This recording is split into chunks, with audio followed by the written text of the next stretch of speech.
संस्थापकाय च धर्मस्य सर्वधर्मस्वरूपिणे अवतारवरिष्ठाय रामकृष्णाय ते नमः।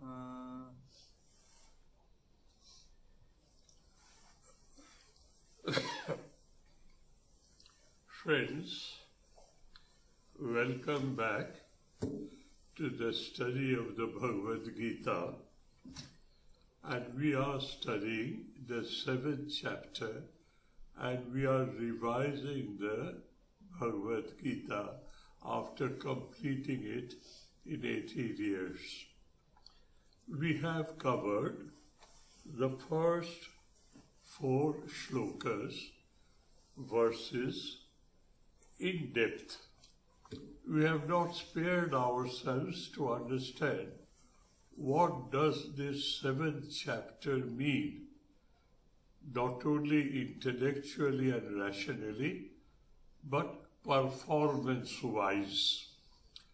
How do we conduct our life? How do we manage our attitude? How do we develop a perspective? How do we bring a change, a healthy change in the way of understanding things? All this is involved in this chapter. And in the first shloka he says, I am going to teach you. About what? About how to understand rationally and then experience spiritually what is this concept of God, the divine. And who can explain to you that but the divine himself? That is why this chapter starts Sri Bhagavan Uvacha. It is not Krishna Uvacha, it is Bhagavan Uvacha.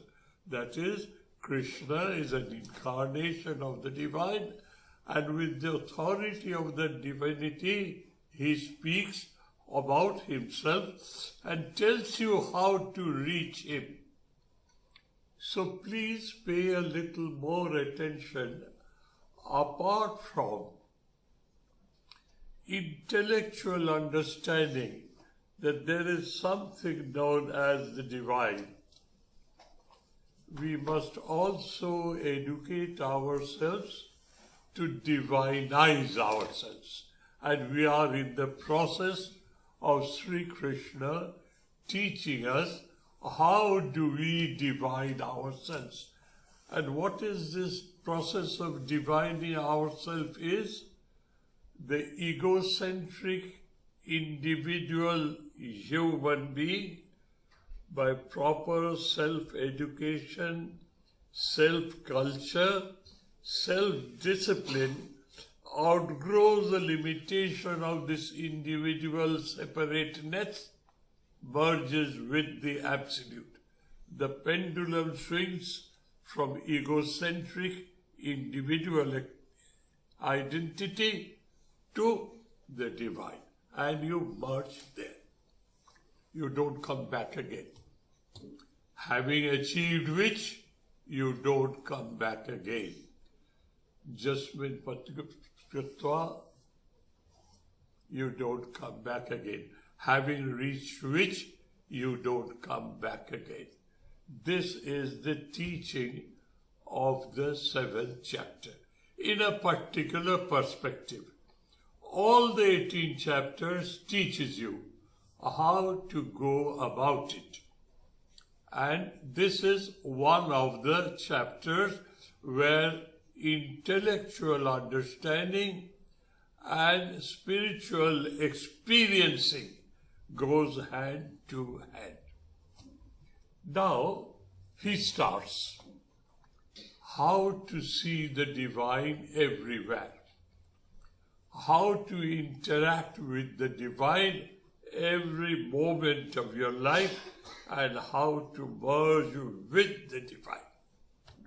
He starts. And how does he start?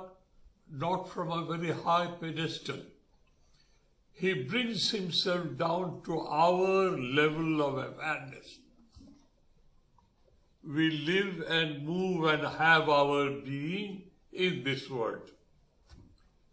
He brings us down, brings himself down to that level. And then he speaks to us. Now let us see. Our level of awareness in this world, we know there is matter and there is energy.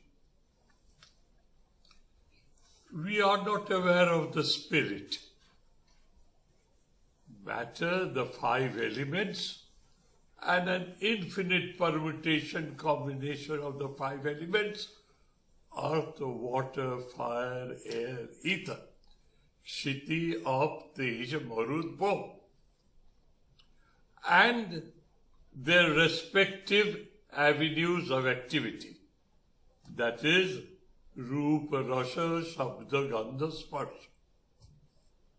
I see with my eyes, I hear with my ears, I smell with my nose, I experience through my touch, and I also know through taste. So each indriya, each sense organs has an object. And as soon as it interacts, mind you, you don't taste with your ears. Ear is only an avenue of hearing and learning through hearing. Learning through seeing. They are not interchangeable. They are not variables. It's absolutely fixed. Then, ear has a special quality of hearing. That unique factor which I know as special quality is his manifestation. This is how he develops in you an understanding and attitude by which wherever and wherever your eyes fall, you see the diversity. But you have educated yourself in such a manner that eternal presence, isness, existence comes at the top. You hear all the infinite permutation and combination of 26 alphabets of English language or 49 alphabets of Sanskrit language, infinite permutation combination, and what do they denote?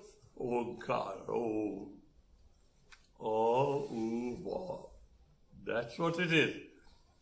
This is a special characteristic of your ear, your eyes, your nose, your touch, your taste.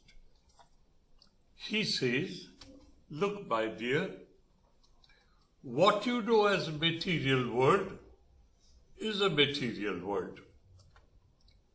But from my point of view, this material world can be divided in 8 different sections or categories. What are they? The 5 elements of nature, Bhuvi, Apanala, Vayu, that's it, and come. And 3 subtle materials, 3 subtle form of matter, Manaha, Buddhi, Ahankara. My sense of individual ego, my capacity to discern and discriminate, determinative knowledge, this is this. I am seeing this. I do not know what is this. I don't understand. I am seeing. Through seeing, I am experiencing. But I do not know what it is. It is buddhi, the determinative faculty of your mind, tells you this is this.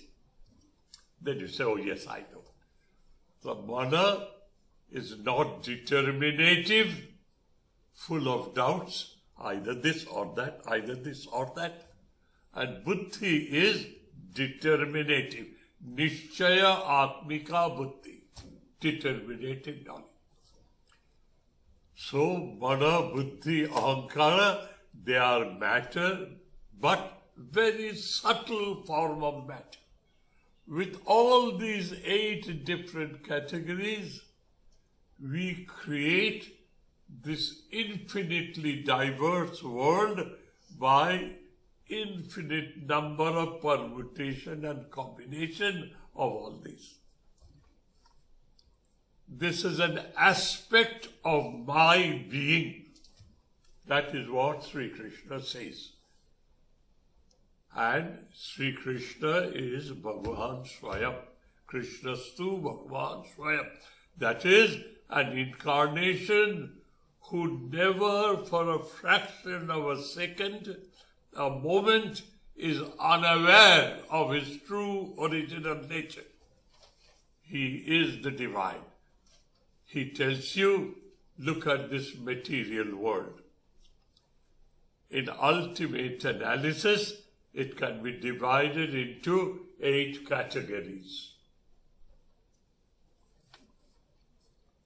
Good enough. And what else? And there is something known as spirit, which we do not know. We hear about it, but our ego does all the game, plays all the game. But the concept of spirit, what is that? That spirit is that eternal energy, the absolute, which creates, which preserves, which destroys, goes to its absolute nature. And again, a modulation of creativity, preservation, and destruction. That is why the concept of time has come in. We see the change. It was there, it is there, it will be there. As long as I am alive, I am. I was when I was born, I am, and I will see I am dying. My amness remains. Similarly, whatever you see in this world, it is. What is that isness? It is the existence of it. It is.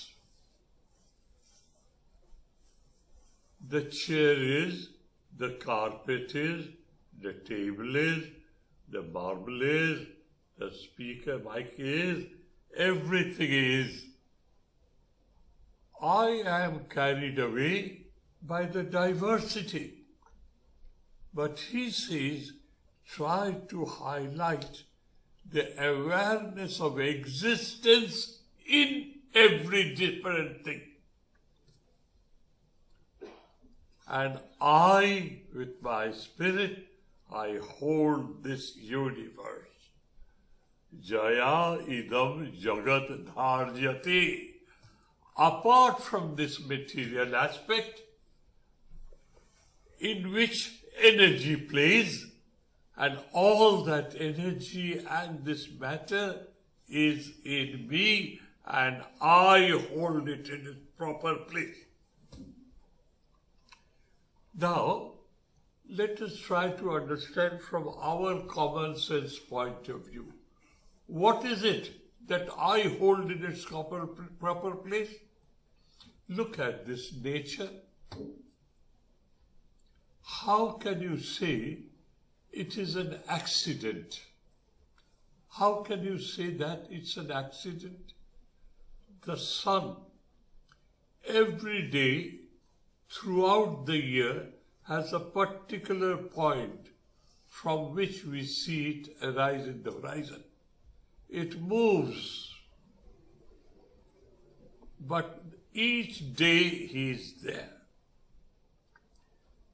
The waxing and waning of the moon, the sunrise and sunset, and the path through which the sun moves, the path through which the moon moves, the tides in the ocean and the rivers, ebb tide, flow tide, the cycle of weather.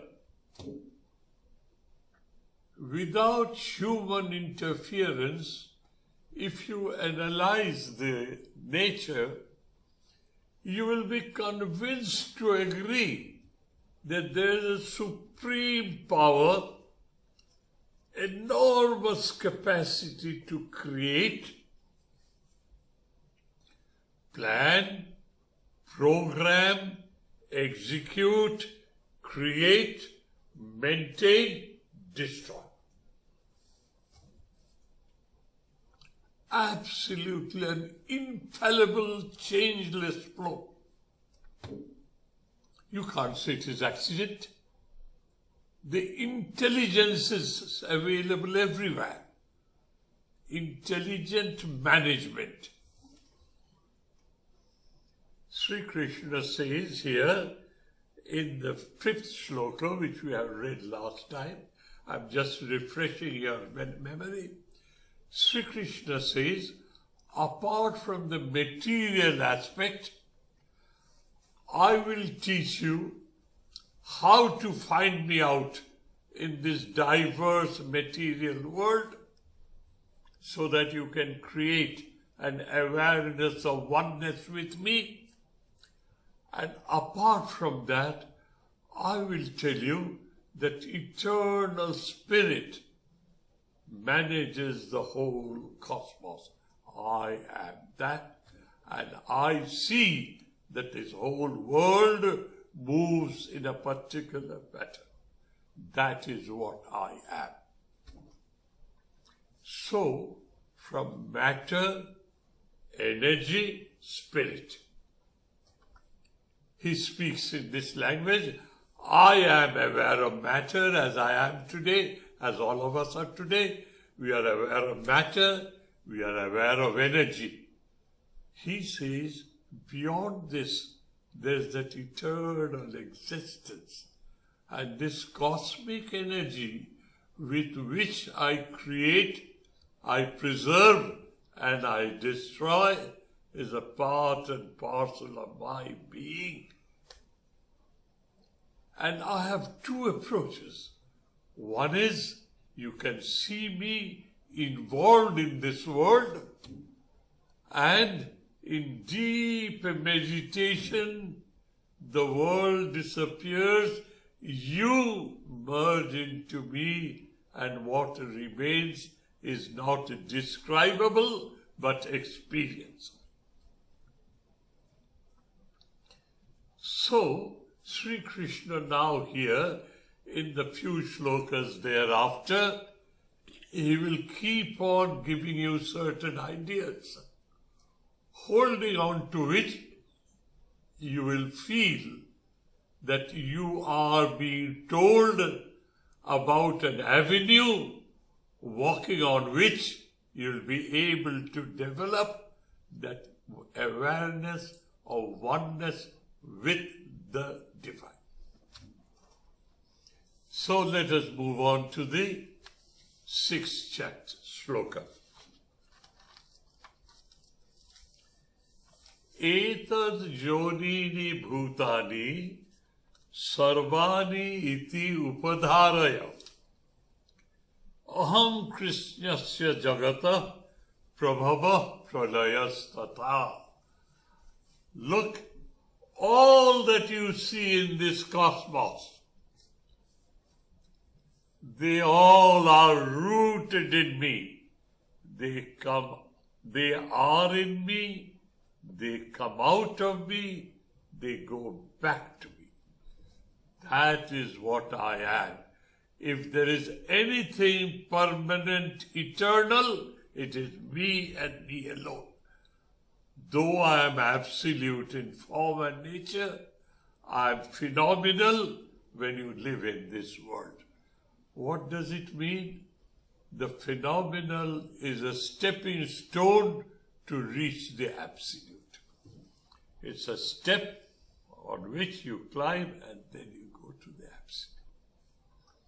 So, in the 6th chapter, he concludes all that he had to say from the shloka. In the 6th shloka, he concludes all that he has to say in the first 5 shlokas. Now the 7th shloka. He is giving you examples how to see him everywhere. And see how practical it is. Matta parataram knanyat kinchit asti dhananjaya. Hey Dhananjaya, hey Arjuna, listen to me. There is nothing in this cosmos which is superior to me.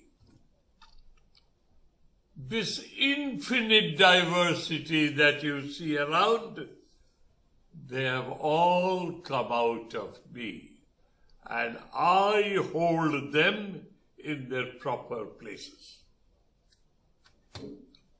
Elements of nature, where humans cannot or do not interfere. Matta parataram nanyat kinchit asti dhananjaya. First line. Hey Dhananjaya Arjuna, there is nothing, there is no other second entity which is supreme to me, superior to me. And know for certain, I am alone and I am the only one. And how do you justify the diversity? Mai sarvamidam protam. I am permeating everything. So it's very difficult to conceive. Philosophically, isness is everywhere. This is.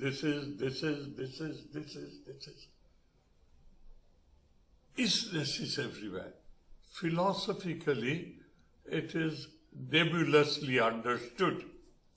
Practically, could you give me an example, a concrete, tangible example? Yes, very easy. Sutre mani gana iva. Iva is by way of example. What is the example? Our mothers used to have pearl necklaces. From the smallest at the top to biggest at the center. There are 108 pearls, 100 pearls, 50 pearls, whatever may be. And that was their jewelry, ornament. But the pearls are 108 in number, of various sizes and shapes. As soon as you put a thread into it, in a well-arranged manner, it doesn't go astray anymore. It's held in its proper place. The thread holds all these different sizes of pearls, well knitted together, symmetrically. These two sides are identical. The central one is the biggest. As because there is a thread in between them, the thread goes through all of the pearls, they're all in its proper places. I am like that thread. I am permeating the whole universe, and I am holding in its proper place. An example, abstract philosophizing, is being converted into an example. As soon as he says, I am everywhere, everything is knitted in me, and I hold the reins. Nothing happens without my consent. Even a leaf of a tree doesn't swing without my will. That is what it is. How do I understand that? He gives you the first example. Sutre mani gana iva. That hundreds of pearls of various sizes and shapes, once they are threaded in, they are all in its place. I am that thread of that pearl necklace. This is what he says. Now, one after the other, he will give you examples. In which manner? He will pick up uniqueness of something that is common to us in the world. As for instance, we say water is fluid, milk is fluid, so and so is fluid, such and such is fluid. What does it mean? There is a unique characteristic known as fluidity. That fluidity makes that matter called fluid.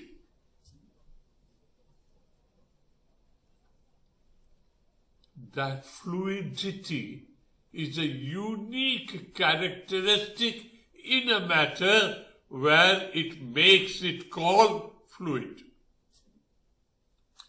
I am that fluidity. Rasho aham apsu. Water is very commonly known to us. Water is fluid. Why do I call it fluid? Because water has that unique characteristic which is known as fluidity.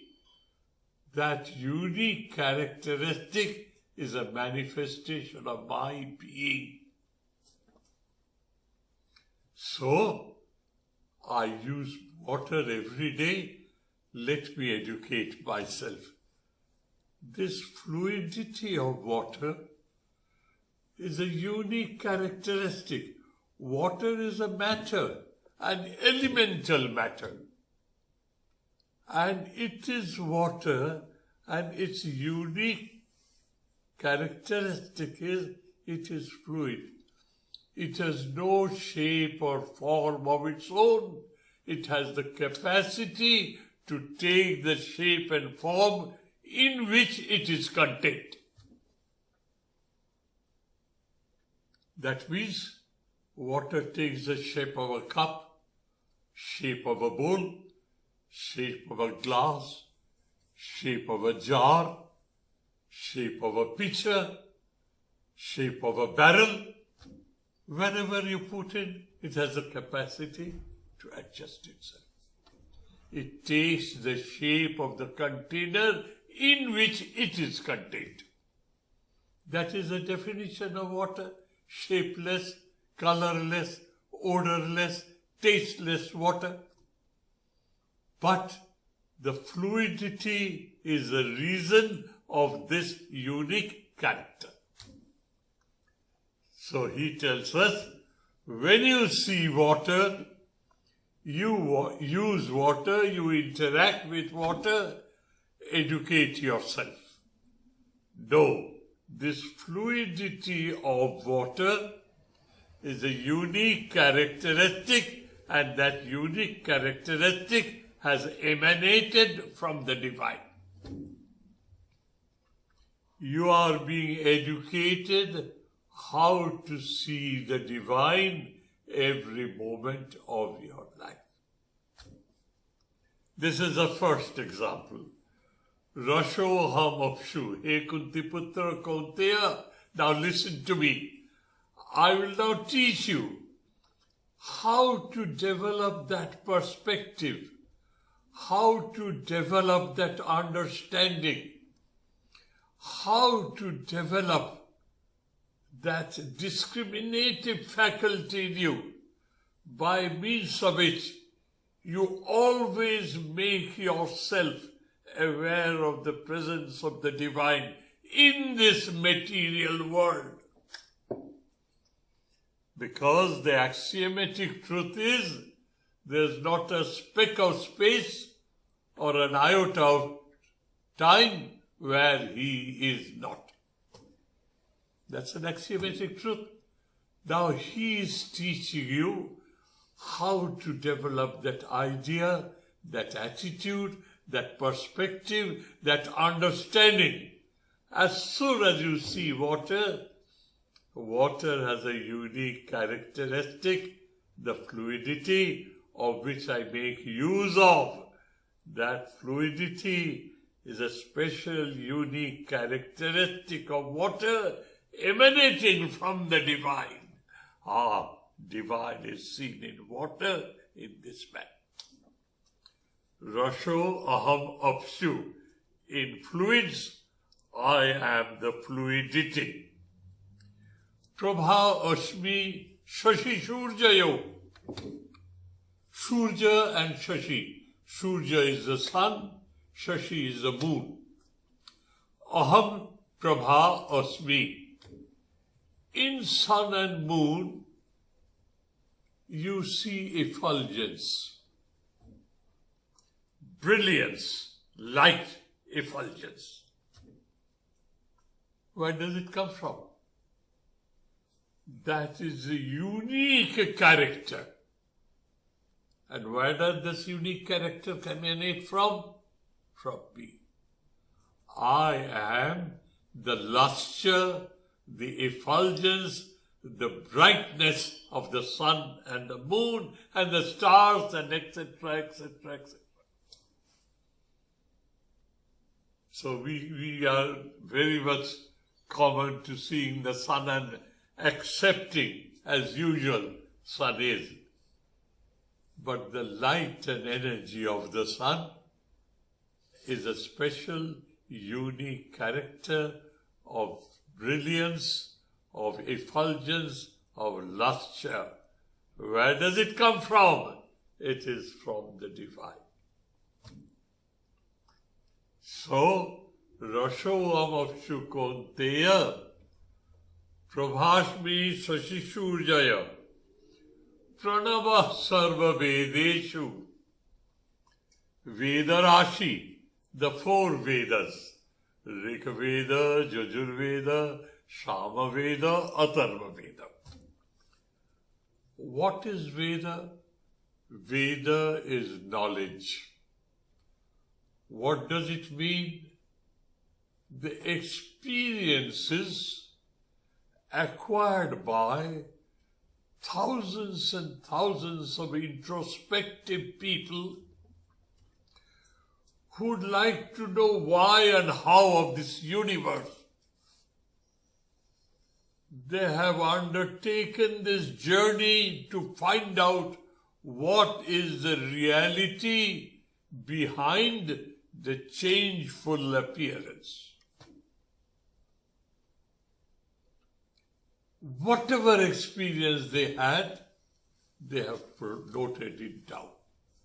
Before the printing press arrived, before handwriting arrived, it was all memorized in the brains.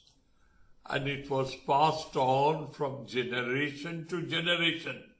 That is why the scriptures are known as Shrutis, that which we have heard and that which we have memorized, and I passed on to my next generation. This is the whole mass of literature known as Vedas. But what are they after? What is the purpose of the Vedas? The purpose of the Vedas is to lead you to that immortal goal known as Om, the eternal word, which means Sat Swarup, Chit Swarup, Ananda Swarup Atma, the eternal existence, the eternal awareness, and an eternal ecstatic divine joy, which is my true original nature. which unfortunately I have forgotten. He reminds you here, I am the Omkara Dhvani, the essence of Sarva Vedeshu. I am percolating, permeating through all the statements of Vedic wisdom. They all point towards me. I am there, permeating the whole wisdom. Pranamam Sarva Vedeshu. Shabda Khe. There you are. What is the special characteristic of air?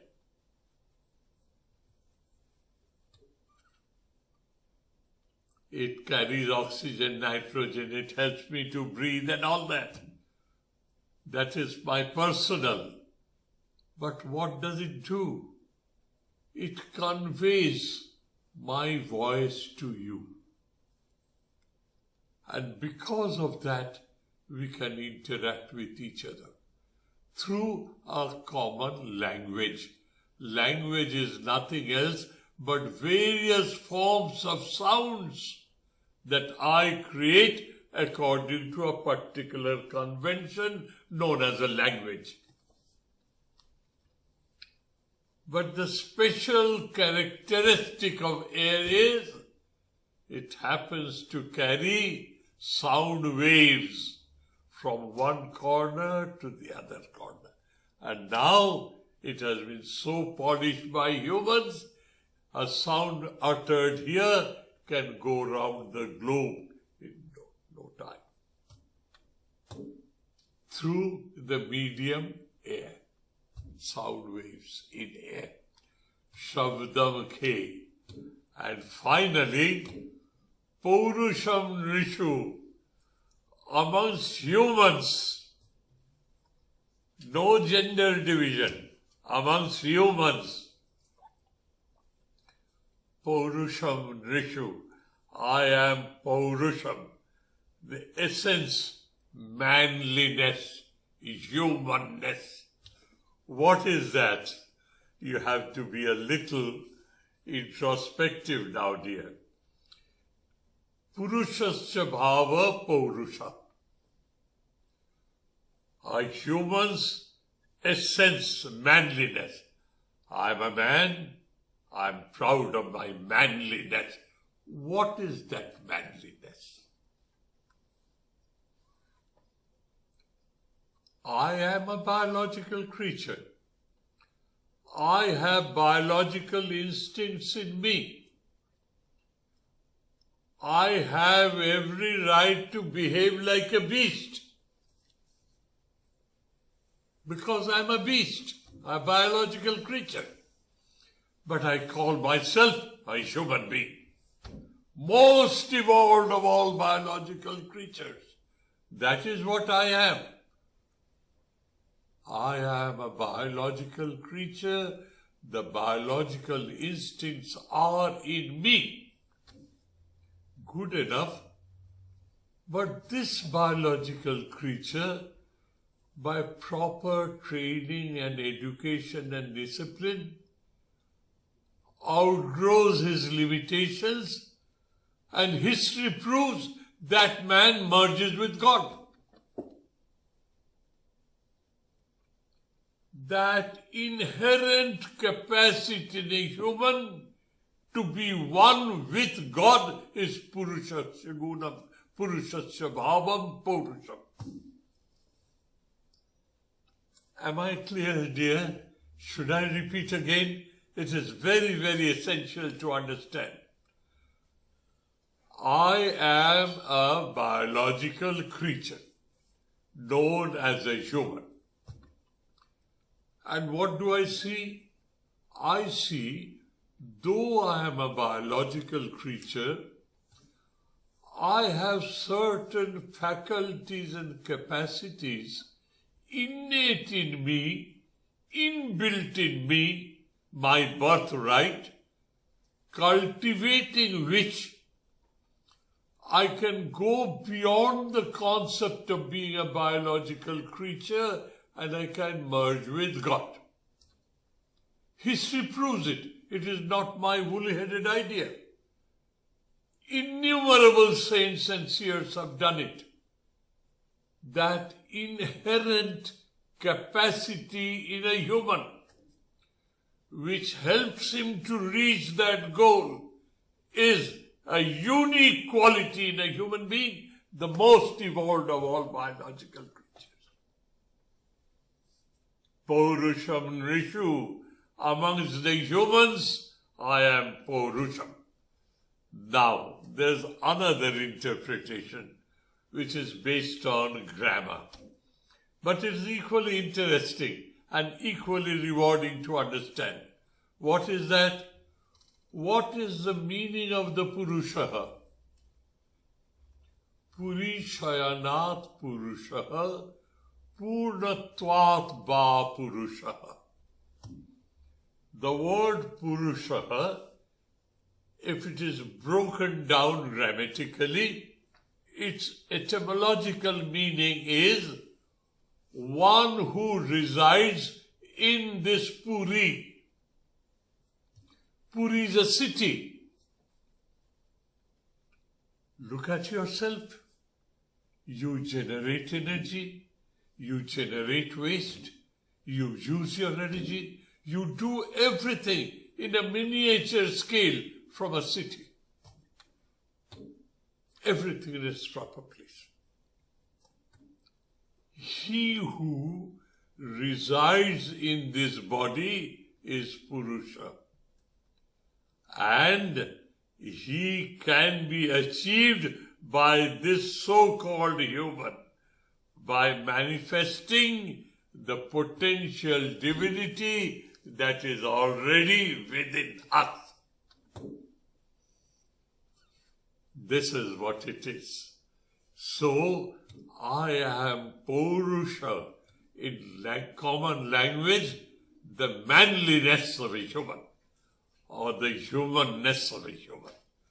Humanness means the most evolved biological creature in whom these faculties and possibilities are available to manifest yourself totally. This is what it is. Now, dears, you see how Sri Krishna is picking up items with which you are commonly involved and teaching you how to see the divine everywhere. And in the process of seeing the divine everywhere, you are saturating yourself with the awareness of presence of the divine, and the process of being and becoming one with the divine has already started in you. Accelerate it by your willful, determined, diligent perseverance. So, let us read this sloka once again. Aham apsu rasam. Aham apsu rasa. Not rasam, rasa. I am the fluidity of all fluids. I am the brilliance, the effulgence of the stars, the moon, the sun. That is what I am. You see the sun. Let seeing the sun remind you, I am there, present as effulgence. You see a fluid, you use a fluid, you drink a fluid, you know this fluidity is emanating from the divine. You hear something, you hear whatever the word is, it's a derivative of Omkara. You know why? Let me explain to you grammatically. The Sanskrit alphabet starts with A, absolutely flowing undisturbed. And the Sanskrit alphabet ends with pa, pa, ba, bha, ma. Or ma. U comes in between, halfway. Or u, ma makes omkar. Infinite permutation combination of these 49 alphabets of Sanskrit grammar ultimately means that we are trying to express by sound that eternal. And anabhritti shabdat, anabhritti shabdat. That is what the scriptures say. What does it mean? You are absolutely, it's an incident from the Upanishads. The student is totally prepared. He has gone through all types of discriminative wisdom and a total disciplined manner. He is absolutely ready to receive from you. The last stroke, the last push, the last kick which put you in the orbit, the fourth stage of the rocket. It pushes you in the orbit and it falls off. In this world, spiritual life also, that is the last thing. What is that last thing? Shetoketu tattvamasi. Shetoketu, you don't know what you are missing. Thou art that, you are that. And as because he was totally prepared, he immediately came to this, Aham Brahmasmi, I am eternal. I am everlasting. Space cannot limit me. Time cannot limit me. I am eternal. I am Sat Sarup. I am Chit Sarup. I am Ananda Sarup Atma. I am what I am. Son of God said. I am what I am. It was never I was not. It will never be I will be not. I am what I am. It is experienceable, but not describable. Aham rasaha apsuhu. Aham prabhavasmi. Aham prabhavasmi. Where? Sasisurjayoho. Plural. Any other things of nature. Shabdam khe. I am there. Sarva Vedeshu, I am Pranavadhvani. And Paurusham Rishu, I am that determination, that faculty, that potential possibility inherent in a human, by means of which I can be one with my God. That is Paurusha. Valor, not in the worldly sense, spiritual valor. Let us move on. I'll take another shloka for you. Punna Gandha Prithibhyamcha. This is something which you will realize if you ever come along me in the deep forest in the outback. And I will make you understand what this is. When you go deep into the forest or in the outback, where humans have not polluted the atmosphere by their wicked thoughts or by their physical presence or their physical excretions. Absolutely, till the dawn it was created, nobody ever polluted that. And you sit there quietly and you will smell a wonderful fragrance from the foliage around. Indescribable fragrance. But your nose has to be tuned for that. Punya Gandha Prithivyācha. This whole world, the earth, emanates a beautiful fragrance. That fragrance is emanating from me. Punya Gandha Prithivyācha. Tejas Chashmi Vibhavasho. The heat that is generated in fire, Teja, heat energy that is generated in fire, it comes from where? It comes from me. I am that. That is why in the old Hindu tradition, fire has been taken as a great sacred thing. Fire is an element, it's very sacred. Why? It is full of energy and it has a capacity to burn away all dirt and dross. The pure metal remains. Smeltering is a word in the metallurgical sciences. You smelter the ore and you get pure iron out of it, pure copper out of it, pure gold, silver out of it. Tejas Chashmi Vibhavasho.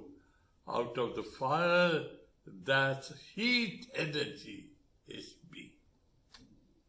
That is why you bow down to fire. When it is used for a sacrificial worship. Then, Jivanam Sarva Bhuteshu. I am the life force in all of you. So make use of it the way I expect you to do. Jivanam Sarva Bhuteshu. Tapah Chashmi Tapasishu. Those who are very dedicated, devoted, disciplined, absolutely determined to reach a goal. That fire of determination in an austere person, that sense of determination is teja and energy. Energy in the form of cold-blooded determination. Let my body go into ashes. I will not bother. I will reach that goal. As Buddha said, Ihasane shushatu me shariram tvagastimamsham parishasya jati aprapya bodhi bahukalpa durlabham sthiravasanavata nachanishe. This is my asana, asana suddhi. I sit here until I achieve bodhitva, that eternal wisdom. Let my skin and bone and flesh be molten in air. Let my body go to 5 elements. I sit here till I am aware of oneness with the divine in me, bodhitva. Tejas Chashmi Tapasishu. Tapas Chashmi Tapasishu. I am that sense of tapasya. Tapasya means an unwavering willpower to reach not the worldly things, this goal. So now Sri Krishna will continue to describe every aspect of your day-to-day life. And he will highlight how to see him everywhere by highlighting elements of your interaction in your day-to-day flow of life.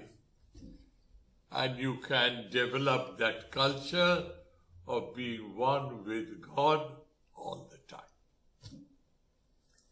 Thank you, dear friends. Thank you ever so much for your undivided attention, and I feel honored. Thank you. I have an announcement to make before I say my closing prayers. You all friends want me to continue and start the Mundaka Upanishad, which had to be stopped because of this episode.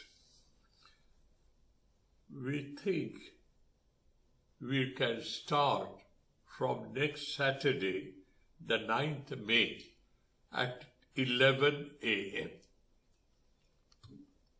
So the Sunday Gita class will be at 9:30 as usual. And instead of Monday evening, when we used to have it in the ashrama, let us have it on Saturday morning at 11 a.m., starting from 9th of May.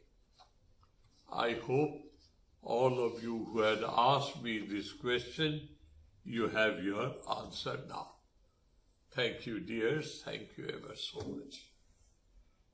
Om Shanti Shanti Shanti Harihi Om Tat Sat Shri Ramakrishna Arpanamastu.